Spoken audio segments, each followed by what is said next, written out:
और काम नहीं करेगी सरकार, सरकार के नब्ज को उखाड़ देंगे। काम तो करना ही पड़ेगा, काम नहीं कर पाएंगे तो तुरंत में इस बार शून्य पे चले जाएंगे, शून्य पे, और सरकार नहीं टिकेगी। 25 में जिन युवाओं को हमको आगे लाना है, विधायक बनाना है, मंत्री बनाना है, सांसद बनाना, अपने बीच से परिवारवाद से ऊपर उठकर, जो लोग सोचते हैं कि सत्ता हमारे बाप की जागीर है, उनको आने वाले समय में तुरंत की जनता जवाब देगी कि नए लोग आएंगे। सिर्फ वोट कटवा बनने से थोड़ी हो जाएगा। आप जाइए चुनाव लड़िए, वोट काट के चले आइए। आज तक 22 वर्षों में राजद लड़ पाई है देवेश जी के खिलाफ में। और कोई बता दीजिए, कोई बिहार में जो बड़े बड़े राजनीतिक कहते हैं कि लालू जी के खिलाफ लड़े, लालू जी के साथ ये किए, लालू जी के खिलाफ लड़े, लालू जी के लोगों के खिलाफ लड़े। एकमात्र मेरा परिवार है जो लालू जी के खिलाफ, विचारधारा के खिलाफ लड़ा है। अब जो देखे महाभारत देखे है ना, अभिमन्यु लड़ा था ना, यशस्वी हो गया ना, तो हम किसके बेटे हैं? आदरणीय वीर बिजनाथी सिंह के पुत्र है। मेरे पिताजी लालू यादव को उस सत्ता को चुनौती दिए थे जब सिंगल राघोपुर में चुनाव हुआ। 70 मंत्री मेरे परिवार के लोगों को खुलेआम विरोध करते थे। यूनिवर्सिटी, नालंदा यूनिवर्सिटी का पूर्ण निर्माण हो सकता है तो बिहार यूनिवर्सिटी का पूर्ण निर्माण नहीं हो सकता है। अंग्रेज के बिल्डिंग में हम बिहारी पढ़ते रहेंगे और गुलाबी की मानसिकता को झेलते रहेंगे। बड़े नेता तो है, राष्ट्रीय अध्यक्ष तो है पार्टी के, लेकिन जब काम करना होता है पूरे बिहार से वोट मांगते हैं। जब काम करना होता है दरभंगा एम्स से रिपोर्ट लेकर चले जाते हैं और पूरे बिहार को ठगा हुआ महसूस करने पर छोड़ देते हैं। सोशल मीडिया पर एक वीडियो तेजी से वायरल हो रहा था जिसमें एक नेताजी थे, वो कह रहे थे कि देखिए, अगर आप जेडीयू के उम्मीदवार को जिताते हैं तो वो अपनी सरकार से सवाल नहीं कर सकते। अगर आप राजद के उम्मीदवार को जिताते हैं तो वहां पर राबड़ी देवी बैठी हैं, उनको सवाल करने का मौका देंगी क्या? लेकिन आप अगर हमें जिताते हैं तो हम सरकार से सवाल भी करेंगे और विपक्ष को यह भी दिखाएंगे कि सरकार को घेरा कैसे जाता है। यह वीडियो तिरहुत स्नातक का चुनाव हो रहा है, वहां का था। राकेश रोशन वो नेता थे, अभी हमारे साथ मौजूद है। निर्दलीय चुनाव लड़ रहे हैं, पूरा दमखम दिखा रहे हैं कि अगर हम जीत जाएंगे तो सरकार से सवाल करेंगे और आपको बताएंगे कि तिरहुत में विकास कैसे होता है, स्नातक में काम कैसे होता है। तो बता ही दीजिए कैसे काम होता है, सरकार से सवाल कैसे करेंगे? जब हम सदन में जाएंगे तो सरकार के पटल पे हमको बोलने का मौका मिलेगा, तो उसमें तिरहुत की खुलेआम तिरहुत की बात कर सकते हैं, क्योंकि बड़े नेता जो भी है वो बिहार की बात करते हैं और बिहार की बात तो करते हैं, लेकिन जब विकास की बात आती है तो गया, नालंदा, राजगीर तक सीमित हो जाते हैं। बड़े नेता तो है, राष्ट्रीय अध्यक्ष तो है पार्टी के, लेकिन जब काम करना होता है पूरे बिहार से वोट मांगते हैं। जब काम करना होता है दरभंगा एम्स से रिपोर्ट लेकर चले जाते हैं और पूरे बिहार को ठगा हुआ महसूस करने पर छोड़ देते हैं। आज जिन बड़े नेताओं ने तिरहुत को ठगने का काम किया है, क्या उन्होंने काम किया है? 22 वर्षों तक हमने मौका दिया, क्या काम किया? जिनको 30 वर्षों तक बैठा कर रखे हैं, उन्होंने काम किया? नहीं किया ना।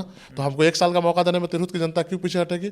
और तिरहुत का स्नातक महान स्नातक वोटरों ने फैसला लिया है, इस बार हम अपने बीच के उम्मीदवार को चुनेंगे। हम उनके बीच का है, हम भी एक वोटर है तिरहुत का और अपने बीच के लोगों से चुनना पसंद करते हैं, क्योंकि हमारे साथ उठना बैठना बोलना में आसानी है, महसूस होता है। और जब हम लोग बड़े एजेंडा की बात करते हैं तो आप कहते हैं कैसे विकास करेंगे। आपको बताते हैं, जब बिहार फर्स्ट बिहारी फर्स्ट की जो यात्रा चल रही थी, हम लोगों ने उस मैनिफेस्टो में माता सीता का भव्य मंदिर बनाएंगे चिराग पासवान जी लिखवाया था।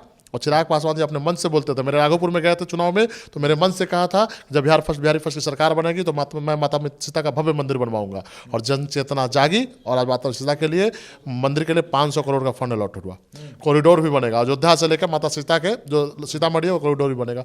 तो महत्वाकांक्षा है हमारी, हम चाहते हैं कि जब अयोध्या में भगवान राम का एयरपोर्ट बन सकता है, अयोध्या एयरपोर्ट स्टेशन बन सकता है, तो फिर माता पिता क्यों पीछे रहेगी? हम माता सीता के जननी के लोग हैं, तो हमारे यहाँ भी एयरपोर्ट बनना चाहिए ना सीतामढ़ी में। हमारे कॉरिडोर बन गया तो हमारे यहाँ स्टेशन बनना चाहिए ना। तो हम गलत मांग क्या कर रहे हैं? हम तो चाह ही रहे ना, अगर यूनिवर्सिटी, नालंदा यूनिवर्सिटी का पूर्ण निर्माण हो सकता है तो बिहार यूनिवर्सिटी का पूर्ण निर्माण नहीं हो सकता है। अंग्रेज के बिल्डिंग में हम बिहारी पढ़ते रहेंगे और गुलाबी की मानसिकता को झेलते रहेंगे। नई यूनिवर्सिटी बनने चाहिए, उसका अलग से फंड अलॉटेड होना चाहिए। जब 1200 करोड़ का एम्स बन सकता है दरभंगा में, 2000 करोड़ का एयरपोर्ट बन सकता है, तो क्या हमारे यहाँ नहीं बन सकता है? तिरहुत में क्यों नहीं बन सकता है? हम औद्योगिक राजधानी में मुजफ्फरपुर, बिहार पटना के बाद कोई सबसे बड़ी राजधानी है, बिहार की राजधानी बननी चाहिए तो मुजफ्फरपुर बननी चाहिए, लेकिन वहाँ विकास कहीं ना कहीं दिखाई नहीं देता।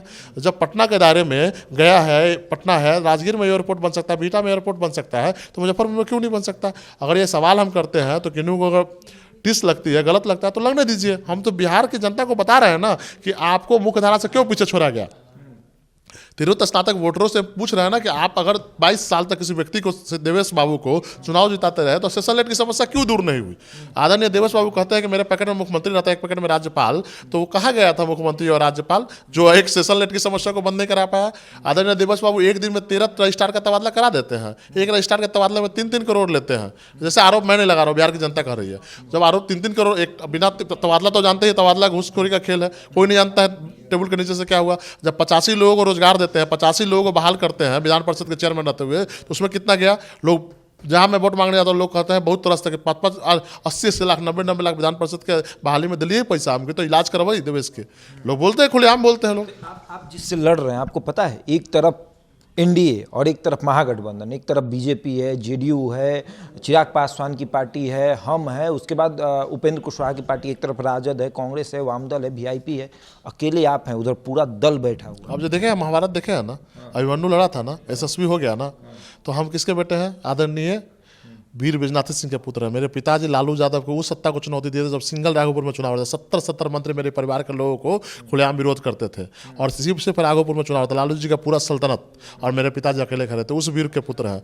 तो फिर ये तो तिरहुत का चुनाव है, लालू जी का वो दौर भी नहीं रहा सामाजिक न्याय के दौर में, और लालू जी का वो थोड़ा सा उस समय देखे तो प्रशासनिक व्यवस्था किस तरह पंगु थी। और एकमात्र मैं आपको दावे के साथ कहता हूँ, पता कर लीजिए, एकमात्र मेरा परिवार है जो लालू जी के परिवार से डायरेक्ट फाइट किया है। या तो मेरी माँ लड़ी हो या तो मैं लड़ा हूँ। और कोई बता दीजिए कोई बिहार में जो बड़े बड़े राजनीतिक कहते हैं कि लालू जी के खिलाफ लड़े, लालू जी के साथ ये किए, लालू जी के खिलाफ नहीं लड़े, लालू जी के लोगों के खिलाफ लड़े। एकमात्र मेरा परिवार है जो लालू जी के खिलाफ, विचारधारा के खिलाफ लड़ा है। राजनीतिक लड़ाई लड़ी है, हमारी कोई पर्सनल प्रतिद्वंदता नहीं है, तो राजनीतिक लड़ाई है। सवाल ये भी है कि आप बार बार ये कह रहे हैं कि हमारी लड़ाई देवेश चंद्र ठाकुर से है, लेकिन उम्मीदवार तो अभिषेक झा है। अभिषेक झा जी है कौन? अगर आप देखिए तो जो जदयू समर्थित उम्मीदवार है कौन? गोपी किशन जो है कौन? राजद के उम्मीदवार। हाँ, ये बोलिए ना, उनके आकाश हम नहीं लड़े हैं क्या? आदरणीय तेजस्वी यादव जी से लड़े हैं ना हम। समझते ही नहीं कि जब हम तेजस्वी से लड़ चुके हैं, मेरे पिता लालू से लड़ चुके हैं, तो फिर आप क्या है? नहीं, हम नहीं समझ रहे हैं। तिरहुत का स्नातक वोटर्स कर रहे हैं कि जब आपको लड़ना था चुनाव तो आपके उनके बीच में काम करना होगा ना, उनको वोटर बनाने की जन जागरण करना पड़ेगा, वोटर बनाना पड़ेगा, मैनेजमेंट बना के कैसे चुनाव प्रचार करना पड़ेगा, कैसे अपनी बातों से वोटर, स्नातक वोटर आपके बातों से प्रभावित होते कि नहीं होते। सिर्फ वोट कटवा बनने से थोड़ी हो जाएगा। आप जाइए चुनाव लड़िए, वोट काट के चले आइए। आज तक 22 वर्षों में राजद लड़ पाई है देवेश जी के खिलाफ में। देवेश चंद्र ठाकुर आज एक चैनल पे इंटरव्यू देते हुए कह रहे थे कि क्या सवाल कर रही हैं, तो चुनाव जीत चुके हैं अभिषेक झा, अब बस सरकारी जो है घोषणा होना बाकी है। हाँ, तो आखिर भारतीय निर्वाचन आयोग को सोचना चाहिए कि उन्होंने कैसे कमिश्नर का तबादला कराया। जब तिरहुत स्नातक में इतने मजबूत थे तो कमिश्नर साहब का तबादला क्यों करवाया? इतने मजबूत थे तो चिराग जी का प्रेस कॉन्फ्रेंस क्यों करवाया? इतने मजबूत थे उपेंद्र कुशवाहा जी को ले जाके प्रेस कॉन्फ्रेंस क्यों करवाया सीतामढ़ी में? तो कहीं ना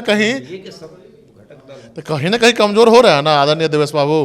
अगर जो बोलते थे मजाज शत्रु अपने बल पर चुनाव लड़ लेंगे, तो सारे एनडीए नेताओं को बुला रहे हैं ना, सारे एनडीए नेताओं से सांसद तो बन गए, कहे हम सांसद बन के दिखाएं तो बन गए। अच्छा बात है ना, कह रहे हैं कि अभिषेक झा को बना देंगे। अच्छा बात है, सांसद बन गए तो बिहारियों को गाली दे रहे हैं ना। और ताकतवर लोग जितने ताकतवर होते जा रहे गाली देते जा रहे हैं। पहले दिए यादव कुशवाहा मुसलमान को, सांसद बन गए तो खुलेआम गाली दिए बिहारियों को। जो लोग बिहारियों को गाली दे रहे हैं उनके साथ जो खड़े हैं उनसे सवालिया निशान बिहार की जनता पूछेगी कि नहीं पूछेगी आने वाले साल में? जो लोग आदरणीय देवेश बाबू के साथ खड़े हैं उनसे सवाल जायज बनता है कि नहीं? उन नेताओं से जो लोग दम बढ़ते हैं कि हम बिहार के सम्मान के लिए लड़ाई लड़ते हैं, बिहार की अस्मिता के लिए लड़ाई लड़ते हैं, उन नेताओं से सवाल बनता है कि नहीं बनता है? तो तिरहुत स्नातक मतदाता पूछ रहे हैं, जो बिहार को गाली दे रहा था उस समय आप कहाँ थे? आपकी बात हम क्यों माने? अगर तिरहुत आप जिस समय हमारे बिहारी जिस समय ज़्यादा मुसलमान और कुशवाहा भाइयों को खुलेआम गाली दे रहा था तो उस समय कौन बोलने वाला था? उस समय रामेश्वर महतो जी खड़े हुए आज इस्तीफा देने का काम किए।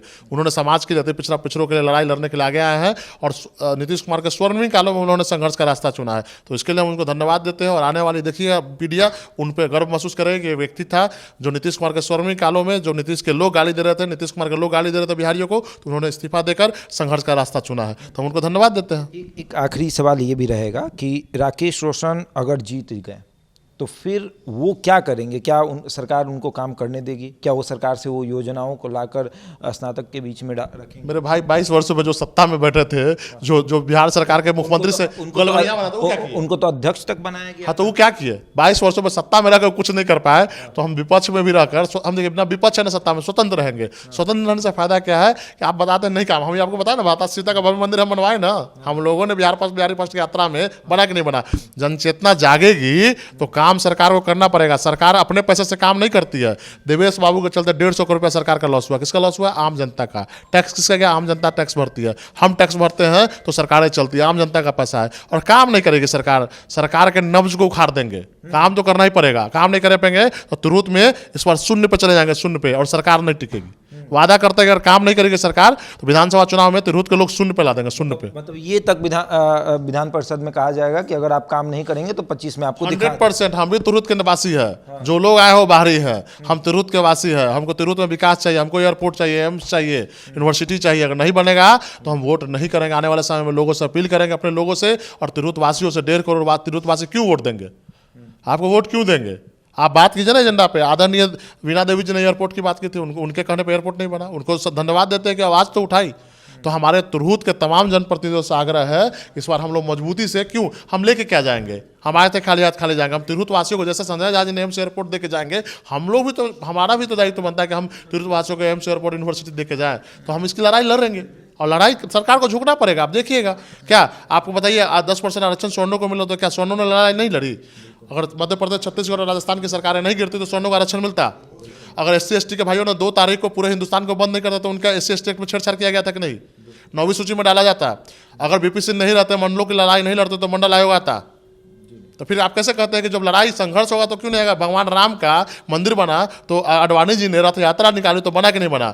समय लग सकता है, आंदोलनें होगी तो सरकार को काम करना पड़ेगा। अकेले चलेंगे, महफिल बनेगी। 2026 का चुनाव फिर से अकेले लड़ेंगे, स्वतंत्र लड़ेंगे। अकेले नहीं हम, 1,56,000 मतदाता के साथ हैं हम। और अब देखिएगा, अभी 26 की भी तैयारी हो गई, 25 में पहले सरकार को जवाब देना पड़ेगा। एक काम करेगा तभी सीट मिलेगा। 25 में जिन युवाओं को हमको आगे लाना है, विधायक बनाना है, मंत्री बनाना है, सांसद बनाना, अपने बीच से परिवारवाद से ऊपर उठकर, जो लोग सोचते हैं कि सत्ता हमारे बाप की जागीर है, उनको आने वाले समय में तिरहुत की जनता जवाब देगी कि नए लोग आएंगे। आपकी सत्ता जागीर नहीं है। गठबंधन का मतलब क्या है? बेटे बाप को टिकट दिया, बेटे को टिकट दिया, पुतों को टिकट दिया, ये थोड़ी बनता है। गठबंधन का मतलब है नए लोगों को, नए युवाओं को। ठीक है, परिवार के लोग भी लड़े, इसमें कोई शक नहीं है, लड़े, लेकिन उनमें प्रतिभा हो तब। लेकिन आप नए युवाओं को, नए लोगों को आने के रास्ता रोक देंगे, ऐसा नहीं चलेगा ना। एक 37 साल का युवा बिहार के मुख्यमंत्री को ये चैलेंज कर रहा है कि देखिए, अगर आप तिरहुत में विकास नहीं करने देंगे, अगर तिरहुत की जनता को वो मौका नहीं देंगे जो उनको मिलना चाहिए, तो 25 में आपको बता देंगे। और देखिए, राकेश रोशन निर्दलीय उम्मीदवार हैं और चुनाव लड़ रहे हैं, लेकिन इनकी लड़ाई एनडीए बनाम महागठबंधन से, इनकी लड़ाई भारतीय जनता पार्टी जैसी बड़ी पार्टी से, जेडीयू जैसी बड़ी पार्टी से है। इधर आप देखें तो राजद और कांग्रेस जैसी बड़ी पार्टी से, और अकेले कह रहे हैं कि जीत कर दिखाएंगे। और ना सिर्फ अभी जीतेंगे बल्कि 26 में भी जीतेंगे और तिरहुत का विकास करेंगे। आगे देखिए क्या होगा। 5 तारीख को मतदान है और राकेश रोशन दमखम दिखा रहे हैं, अकेले पूरा दमखम दिखाकर ये बता रहे हैं कि तिरहुत में इस बार जीत सुनिश्चित है। बहरहाल इस खबर में इतना ही। बने रहिए हमारे साथ और देखते रहे द इंडिया टॉप।